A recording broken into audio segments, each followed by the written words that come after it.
You have those people that you can go to the ends of the earth for, and some will become that much more loyal and good to you for it, and others will abuse it. You very much question, like, man, what was I thinking? How do I miss these things or whatever? And later on, you got to realize, like, you know what? It wasn't on me.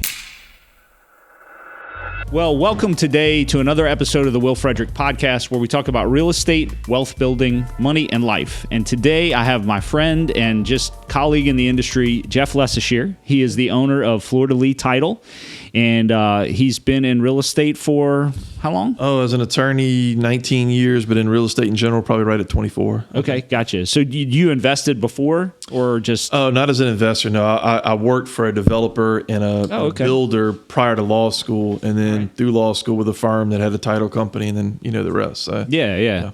So we've been, we kind of grew up together in the industry. I've been an investor for about 21 years and a full-time agent for about 16. Yeah. So we've done a lot of business together. Really? I'm surprised. I thought it was the other way around. I didn't know that even. Okay. Yeah, no, I started as an investor and kind of backed into real estate agency. So, yeah. It's kind of cool how it happens. So you started as a developer. But you were in law school already, or you were going that way? I when I was coming up, I was just always interested in. Actually, I wanted to be an architect, but I'm really bad at math. Mm-hmm. And so I was like, I like houses, I like design, things like that. Got me interested in sort of property and things like that. That's what I guess led me down this road. And being an attorney, you kind of can be your own boss. Mm-hmm. I wanted that aspect of it as well, and I don't like being real combative, so court was out for me. Okay, so that only leaves a few transactional areas. Mm-hmm. Yeah. So, and I think I remember you started out. How long ago did you start Fleur? Because you were with another attorney. Yeah, so I have a weird kind of path on that front. Yeah, tell me about your path. How you got started? Yeah, I mean, without going too far back, I was. I worked in law school my second year with a law firm that was in One Canal Place, right outside the French Quarter, or right inside the French Quarter, and it was actually Fleur Title. So the lady that started that company, that law firm and title company, grew up on Fleur Street in Lakeview. Okay, that's where it gets the name. Gotcha. And then a year and a half later, Katrina hits as I'm getting out of law school. I just taken the bar. We just had our first child. Martha and I had been married for a couple of years at that point. Had lined up the full-time gig at a law firm downtown. I was living large, and all of a sudden, Katrina, the firm packs up, moves to Texas, goes in-house with not employment services, but like retirement planning aspect on the end of for employees. Basically just moved out of state and left us kind of in the lurch there. We lost the house, no job, things like that. So I was not going to find out for the bar for a few months. So I kind of scrounged around looking for jobs. All the firms were leaving the city. Yeah. Wow. So I got on with that was a rough time. Oh man, it was crazy. And I was applying to jobs in Orlando and Boston and Seattle. And but you're a Ponchatoula. Yeah, I'm born and raised here, and I'm Louisiana trained. Yeah, so the law everywhere else is very different. Yeah, most people don't realize that. To talk a little bit about that. We have Napoleonic law. Well, it's based on Napoleonic code. There's a lot of Spanish and French influences, but we're civil law as opposed to common law. Mm-hmm. And so, think of it in terms of like common law, it's based on case holdings for the most part. Something has to happen. They have a case. There's a holding that stems from it. And then that's sort of how they create their law and their customs there. In Louisiana, it's more like we try to create statutes that sort of look into the future of what may occur. Right, it's sort of a way of explaining it, but anyway, we it was really different than all the other states. So it was really hard to find a job there. Plus, you had everybody leaving Louisiana, so those jobs were being taken up. Yeah. So I went to work for a developer who was married to a now former state senator at the time. I just happened to have helped her on her campaign a little bit here in Ponchatoula as the local guy, because Martha's cousin had worked as a campaign manager for her, and she had a husband at the time who had was a part owner in about 16 hotels, developed a lot of stuff, and they really just needed an administrative assistant, a guy that would follow him around and do low-level jobs, and really not practicing law or being an attorney. I mean, everything like getting the paper to writing dirty, nasty, like attorney type letters, which I had never done at that point. But yeah, the job was like basically show up in the city at 4 a.m., and work till whenever. And some days that was 5 or 6, and some days it was 10. I'd stay down at one of the hotels and spend weeks, not weeks, but nights on end down there. But you learn a lot from a guy like that, right? Yeah. I mean, juggling all these different businesses, all these different properties. I mean, think of a hotel and the number of people it employs, and to have 16 to 20 of them. It was a learning experience for sure. And so after doing that a year, I wanted to, we were trying to buy a house. Yeah, really couldn't buy in the city on the South Shore, so we came back over here. And Martha, y'all were living down there for a little while. Well, I mean, up until Katrina, then we were renting a house here, and I was driving. Gotcha. And we were thinking about where we're going to buy or build, and even what the real estate market was like back then. The houses that were selling at 110, all of a sudden were 200,000. Yeah. So it took us a while to find a lot and build on, but it worked out. Martha's parents came back from across the lake. They didn't want to try to renovate or refurbish the house that they lost down there. So my in-laws moved next door. I'm back in my hometown. And then once that was like kind of the play, I had, real estate was picking up, a lot of moving and shaking going on because of people moving around. Yeah. And so Leader Title had kind of reached out to me. I had reached out to them a year or two prior, I think, and they wanted to open a Ponchatoula office, and me being there, that was all it took. Yeah. So Leader Title, I remember. I was like back in the day. Yeah, they were the one of the leaders out there actually. But that's how I got started here, and so after doing that 5 years, wanted to open my own company, and LeSaicherre Title doesn't quite have a ring to it, hard to spell. People were like, "What? How do you spell?" Yeah, so it was like, what am I going to name this thing? And at that time, nobody had taken Fleur de Lis, and I was just like, I always had this vision of expanding, not for purposes of just getting big. But in our world, again, the real estate market is so cyclical. And so I'd always seen title companies that would hire in March and fire in like September. And it was because they had these ebbs and flows, and one market might be doing great when another one's doing bad. So the hope was to expand beyond Hammond, just to even out the revenue stream. Right. Yeah. And not have to hire and fire and retrain and all that kind of stuff. And so Fleur de Lis seemed, something I could advertise with throughout Southeast Louisiana. And so I went with that name, and here we are, 19 years later. So. 19 years later. So Fleur de Lis, but that's not, Fleur de Lis isn't 19 years old. Yeah, it's 13 under you. Okay, gotcha. And how many offices do you have now? So we're up to 10 now, and we're looking at a few markets. Went through a rough patch after the COVID boom, right? Yeah, we downsized quite a bit, but luckily, having done this so long and been in the market and also seen it from different perspectives, I knew it was just a matter of time and kind of get lean, get efficient.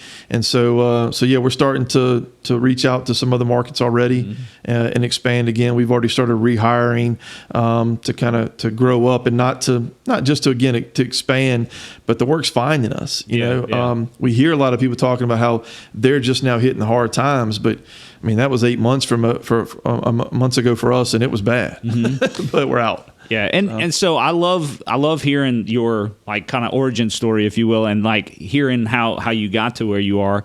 And I also know, just because we've known each other for a long time, and we're not super close, but we play in the same market, and we kind of have a mutual like respect and regard for each other. So I wanted to have you on because I know of you that you're a very family oriented man. Your God family business, like priorities.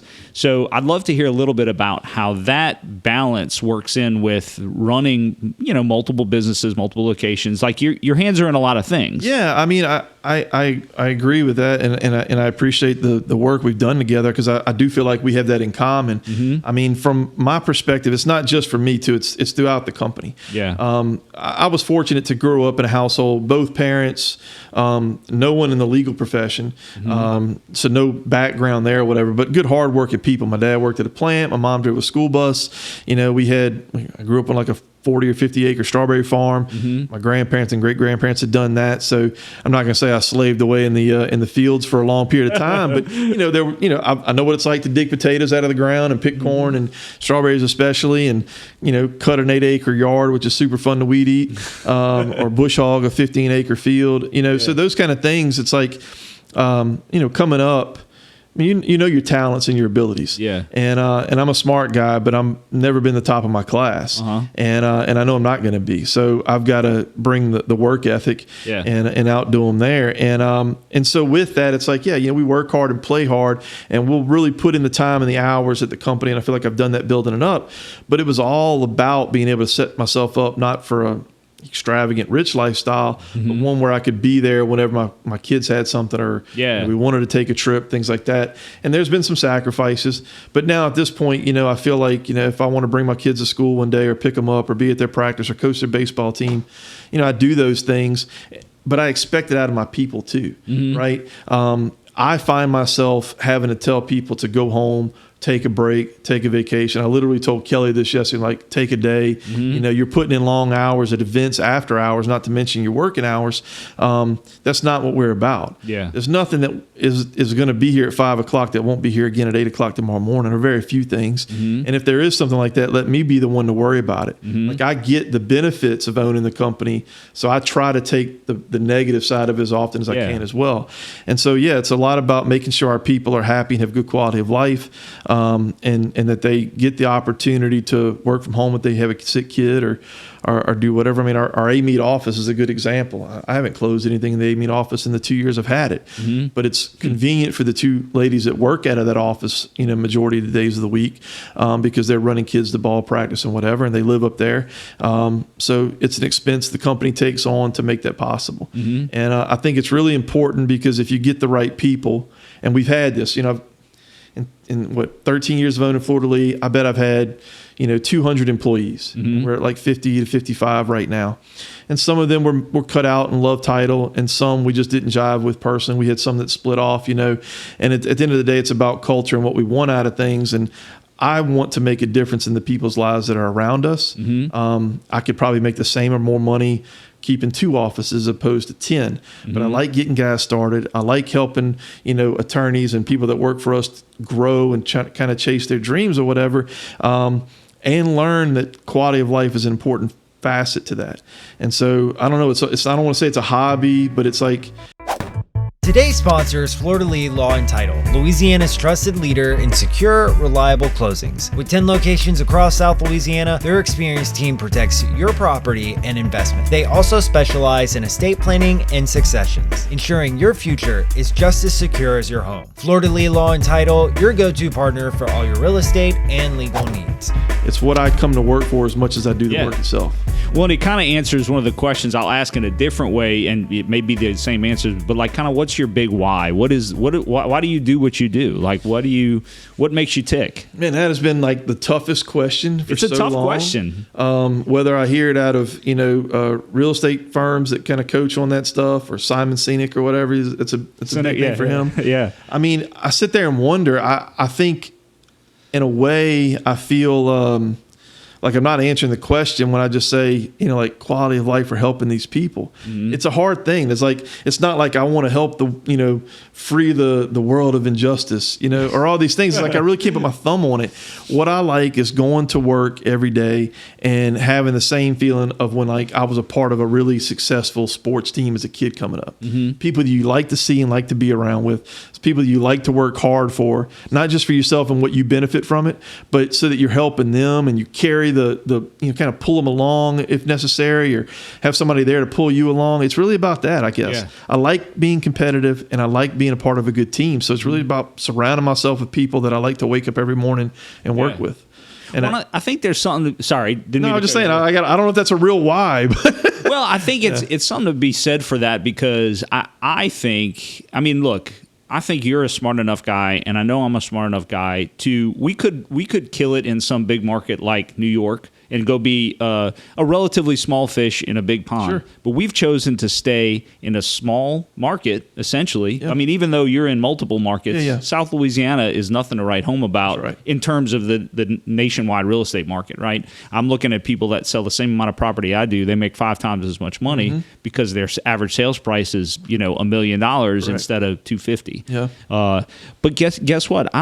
like I've actually, because I'm very competitive too, and I'm like I need to go do, and I'm like, no, why am I doing this? Like, I'm doing this. I love being a part of my community, and I know you're the same way. I love being able to see the people that I've known for many, many years and have grown up around, and my kids have grown up together with their kids, and you know, I'm real close to my parents and my wife's parents, you know, like that kind of thing. That's especially now. I don't know if you feel like this, but I'm getting to the point now where I'm doing closings for people whose kids were. I remember being born. Yeah. You know? Oh yeah. I crazy. I even got asked to be an officiant for someone's wedding. It's like, I remember when this child, you know, was going through elementary school, and now I'm like helping marry her. You know, dude, that's. And, I mean, I didn't know you had that on your resume too. I'll have to keep that in mind. I've only done the one, and I was extremely flattered. But that's when awesome. they first asked, I was like, no, definitely not. I mean, like, it's certainly out of my realm, and like, I don't feel comfortable there. But then it starts to settle in. You're like, man, what an honor, you know? Yeah, that's like, pretty awesome to be asked to do that. So I enjoyed it. You know, I've only done it the one time. It might be the only one, and that's fine too. But yeah, it's like interesting now to see people. You know, we got to get IDs at every closing. And when they started crossing over the threshold of like the late 90s and early 2000s, I'm like, that's when you were born? That's wait a minute. Like, oh my God. Felt like it was like 5 Three Amigos? ago. What? I know. We're starting to have these, you know, I was just telling my kids, like, wait, you know, Napoleon Dynamite? You know, that's another one that was like, I was like, I know, man. It's nice original. It's sad to get old, but it's fun too. So. Yeah. Well, it's cool because you do get to be a part of people's long-term journeys that you're not. I mean, it's just legacy now. It's just like you're part of their generational stories, not just part of their life. Sure. And like I've got several clients that I talk to, and I'm like, I remember I went to their wedding. I remember when that kid was born, and now like their kids are teenagers and doing all this, you know, cool stuff. Buying and like houses, starting businesses. Yeah, and it's really pretty awesome, you know, to be a part of that. So it is. Yeah, I think that's a good why. I don't know how articulate that doesn't fit in a encapsulated mission statement, but I feel like I'm going to work on it for the remainder of my career. So maybe in 20 years I'll have it figured out. Hey, look, I think we're all still figuring it out. Yeah. What so what are some of the I mean, you've obviously been successful in business, and you've obviously balanced family life very well. What are some tips that you can give to somebody who is a hustler, trying to start a business? You're a hustler, like you're a go-getter. Yeah. How do you balance that family life, and what skills would you bring to the table? I guess that's two different questions: balance, and then what skills do you need? What like disciplines do you need? Yeah, I mean, it can be a tough thing to pinpoint, but I mean, honestly, you've got to bring that same hustle and hard work and grind home with you, right? And not the bad side. I mean, we all do it. We get up, we're full of energy, we use it all day, and then you go home and like your family doesn't necessarily get the best version of yourself. And I mean, I know it from experience, not from like watching others. I know very well from my experience. We could probably both tell you stories that we don't want our kids to tell other people, you know? Literally this morning before coming here, my wife's telling me we're going to stop going out of town. You're too stressed when you get back. And I'm like, is that a reason to stop taking vacations? But like, I get it. I got to be better at home, you know, and be a little bit more present and stuff at times for sure. This is real. This is like unfiltered. But I mean, that really is it. You've got to remind yourself. Yeah, you do. know, I sort of sit back and I think about, you know, it's a sad thing to say, but like, you know, 50% of marriages end in divorce these days. Yeah. And I wonder to myself, I mean, like, am I that great? Is my wife that great? Or did I just get lucky and nail the perfect person? Yeah, because how long y'all been married? 24 years. That's awesome, man. Congratulations. So, yeah, thanks. So it's just like, but I think too, we land on some good people and we get along really great. We have a lot of fun together. But it really is about that too. Like just saying, you know what, I'm not giving up on this. Like I'm going to go home. I'm going to put the same effort into the business. I'm not going to get beat by that competitor. I'm not going to get beat and take the easy route out and like let this thing end. Yeah. You know, and so, and it is like we all have been there. It's like you have these fights. Sometimes you're like, what in the world was I thinking with this person? And then 20 minutes later, you're like, I absolutely could never live without this person. You know, it's like you got to keep reminding yourself of those things. So that kind of tenacity with regard to your marriage is the same thing you bring to the table with your job or your career. Well, I think what I just heard, I mean, and it kind of slipped in there, but you are humble enough to hear the wisdom in what your wife is saying. And I have to remind myself, because we get familiarity is, you know, you get lazy and you get like start to take somebody for granted. Yeah. But then I realized, man, why I married this woman, like she's got a lot of wisdom and like she knows me from a different perspective than I know myself, and in some ways better. So she sees my patterns and she's like, hey, like you need to keep an eye on this. And like to have the humility to not be like, why don't you leave me alone or whatever. versus I've been saying, both ways. well, I'm not saying no, that's never happened, Yeah. I mean, not that it has, but no. But to be able to have that humility to like kind of like submit yourself one to another and say like, hey, I'm gonna listen to what you have to say. I care what you think, And it's I wish really I good. could. I wish I could explain how to find that to a younger person, because I do know that it is easier now at 45 than it was at 25. Oh, heck right? yeah. At 25, it's like you can't be talked to. Like, I am right. And you press these fights and arguments much further. Yeah. And now it's like maybe I've just lost the will to try to win the argument. I don't know, but like that's really the virtue now. It's like I'm not gonna say always right off the cuff, but I do learn quicker. I figured out quicker. Like, what am I doing here? Yeah. You're right. I'm dealing with the person who loves me the most, that knows me the best, that's got the same vested interest that I do. And has put up with me for 24 years. Maybe there's something to their perspective. Let me hear it out for a second. Yeah. It is. I mean, and you do get. I'm 45 as well. We've been married about almost 18 years, and it. I don't know if it's like you're kind of like you chill out a little bit. You realize like stuff isn't as big a deal as you used to make it. Like I remember we talk about the fights we got in when we were. And I'm like, that was so stupid. Why did I like stand on? Why did I feel like I had to die on that hill? Well, I think too. I will say that I do have one strength, and not over everybody. I mean, some people have this, I'm sure too. But like one of my strengths as a person is that I am. And maybe it's too flattering to say humble, but I'm aware. I have self-awareness of what my weaknesses are. No, that's really good. Yeah. And not just from like the perspective of like, I'm not good at this or that, but this is a kind of a petty one. But my wife's strength is she has an incredibly good memory when it comes to these fights, and I don't. So if it comes up later, she's going to dominate me. Yeah, she knows. And so I know right now it's probably better off I just low key this and like try not to fight yet. Because even if I win this argument, I'm going to lose the next 6, all based on this argument, because I'm not even going to remember what we said. Yeah. Oh yeah. So it's like let me just get out of it now. She's probably right. And let me just see if I can shift this to like we're right and not you're right. Yeah, win-win, right? Yeah. Well, I was going to ask you about like strengths and gifts, because a few years ago I sat down and like kind of made a list. I was wondering like what makes me like why have I done well with certain things and not done well? Like what are my core values? I came up with a few of them, but I wanted to ask you if you had done anything like that or other strengths, not necessarily core values, but do you, like you said, humility or awareness is one of them. Definitely. So I mean, some other things that I have, and sometimes I after you start to look at them, you almost wonder, are they really a strength or is it a weakness? Yeah. I mean, it's double-edged sword, I would say. Yeah. Because to some extent, I feel fortunate in a lot of ways that I grew up in a household as the middle child, right? In a blue-collar family, so I know how to work, and there's almost like a side of me that even likes the pain and grind of it all.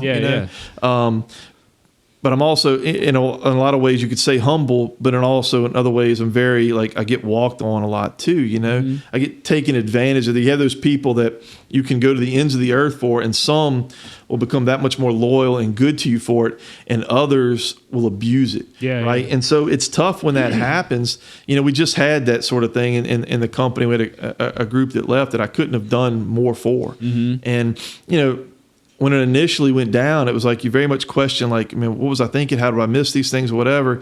And later on, you got to realize, like, you know what? It wasn't on me. I was a good person. I did the right thing. Somebody else just abused it. I got to find ways to look out, listen to my wife, and tell me when, hey, this person's going to abuse it. Watch out. And I didn't listen. But, so it's like hard. I mean, when I say like what strengths I guess there are, like that's really that self-awareness is the one I put above all the others. I know I'm good. I've been successful. I'm great at what I do, but I never, ever walk into a room and don't think, man, all these people are so much better than me at this or that or these things. And oddly enough, I've taken like a backwards approach. I think most people, when they're younger, they're arrogant and they're, full of confidence in that sense. And I've sort of gone the opposite way. Like I am just now feeling confident at what I do. At probably the second or third largest title company in the state, 24,000 transactions over the last 19 years.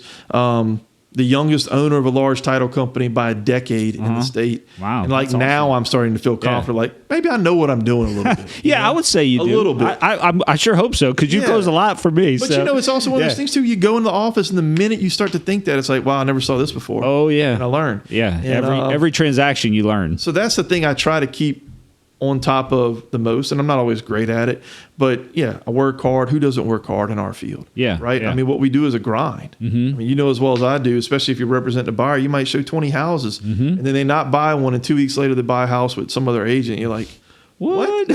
Yeah, like yeah. You have to just kind of like let that go. Like it's hard, but you have to let it go. You know. Yeah.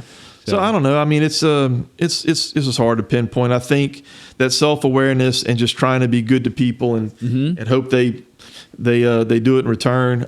I notice my weaknesses more. I can be real naive. Yeah. I can be real optimistic when it comes to people. I always see the best in them and what potential's there. And then when they let you down, it's like, you know, I'm not mad at them. I'm mad at myself for not seeing it. I should have. Yeah, and I struggle with that too, because I'm highly optimistic. I'm glass half full. I've gotten taken advantage of before for failing to see the shadow. I just see the bright light, and I'm like, oh, you know, this is going to be great. And I've had to struggle because I really feel like I come out better because I'm so optimistic on the balance, right? I mean, That's definitely optimistic talking. Yeah. Oh, man, you just begged me, you know. No, I mean, I'm the same way. I agree with that. I feel like I don't want to become some cynical, pessimistic person. Questioning everything. Right. Like I would rather, you know, just get taken advantage of every now and then. Ignorance is bliss. Yeah. And because I think that on the whole, my optimism, my, you know, like believing that it's going to be fine, I think that works out in much more often than not. Like probably 85-90% of the time I come out ahead. The 10%, I'll just take that as like okay, it comes with the territory. Yeah, I mean, I think that was established in me at a young age too. I mean, two things that, you know, three things I guess that stand out to me the most that my dad would always tell me was like, you know, character's the person you are when nobody's looking, kind of thing. I remember going to every like baseball game, soccer game, whatever. It was like, it wasn't like, you know, play hard or score a goal or whatever. It was like, you know, more important things, have fun. And then, you know, I guess it was those things, I guess, as the middle child that kind of helped me sort of like establish myself of like, you know, be optimistic. You know, I'll give an example. I was in Little League. I never hit a home run before. My dad's like, you know, just tell yourself you're going to hit it over the fence. You're going to hit it over the fence. Just keep repeating it to you. And like I'm literally the guy that did it on the on deck circle. Said it like 10 times myself. I'm gonna hit it over the flagpole at JC Park. You know, in Ponchatoula. Yeah. I swear to God, I hit it over the flagpole at JC Park. Now, it only worked twice, but I bet you said it a lot after that. I mean, I still remember it. You know, I try to tell my kids that stuff too, and it's like, it's not going to work 100% of the time. Yeah. But more often than not, it will. Yeah. And you'll be better off for it. And that's probably why you're happy in so many different facets of your life, because like you let the bad stuff go, you keep concentrating on the good. And if you hadn't even tried that, you probably wouldn't have hit it over, not even once. So it still worked 2 more times than it ever would have if given the alternative, I guess. Yeah. Hadn't worked with the lottery yet, but well, you keep saying it. Let's say it together. No, I'm just kidding. Yeah. So, all right. So tell me, I have a couple of like just business curiosity questions. So like craziest or scariest or like weirdest closing that you've ever had, and feel like, you know, there's probably a couple of them. Oh man, I mean, so many things run through your head because we see so much crazy stuff. Yeah. You know, we've had instances where people sit down at the table, you know, the marital history's on there. And, you know, and I remember one in particular where the guy had not told his wife how many times he'd been married before. And I slid the page, you know, the cash deed across the table to her, and I'm like, all right, check the spelling, marital history, address. And she's like, oh, you got this wrong. You know, we just been married the one time together.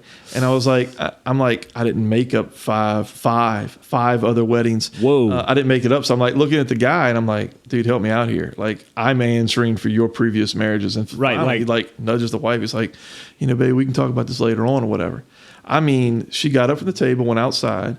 I did the rest of the closing. I had to bring all the papers out to it was like August, like 110 degrees, out to the parking lot and let her sign through the table. And I mean, I don't know what happened to that guy. I never heard from him again. I think he might have had one added to his list at that point. Yeah, but I mean, maybe. we've had fights in the parking lot between siblings. It's always family. Yeah. Fight. Families. I had to correct something one time where we had to get a guy to travel into town down a mountain in Romania to get to the consulate, and like we had to time it up because the time difference. Oh yeah, yeah. I had to go in like the middle of the night, I think, to email a document to him so they could print it and execute it, sign it, and like ship it back to us. But it was like that was fun coordinating. Yeah, the guy like didn't even have phone service. Like you would text him and like you'd get a response like 9 hours later. Jeez. I mean, it's been a bunch. We it's always the big ones that are always the most like crazy. Like, I worked on one thing for 2 years. One time, I remember it was a $50 million deal. It was our biggest one yet at that point. $50 million. 2 years we spent working on this, and it decides to close the one day I'm sitting in the New Jersey airport,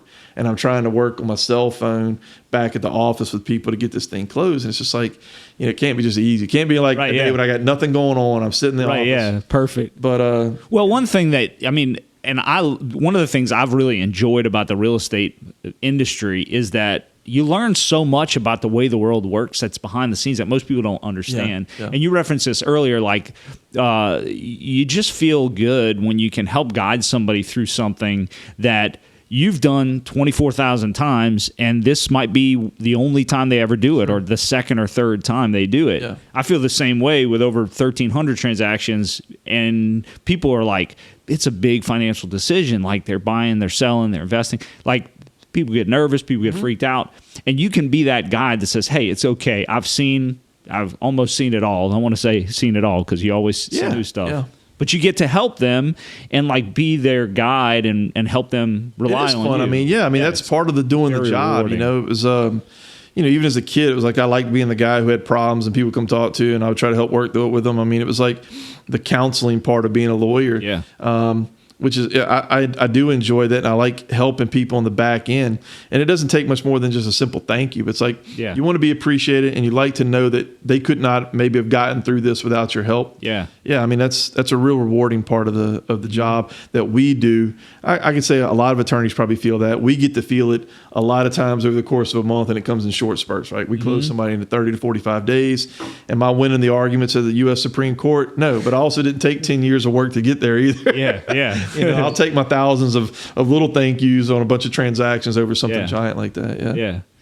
Well, I'm really excited to have had you on the podcast today, Jeff, and we're real appreciative. I mean, I love doing business with Fleur de Lis. Yep. Y'all are one of the best title companies around. It's fun to work with you. It's always great to work with people that not just do the job well, but know both sides like you, right? Yeah. Like you've been the buyer enough and seller enough and investor, so you got all that aspect of it going. So when our people deal with you, it's like such a smooth transaction. Yeah, it's I thank my team for that because they kind of take care of a lot of the details. So. Well, same here for me, man. I know. I couldn't do it on my own. Yeah. Amen to that. So. Well, cool, man. Appreciate it. Hey, thanks for coming today, Jeff, and thank y'all for listening today, where we talk about real estate, wealth building, money, and life.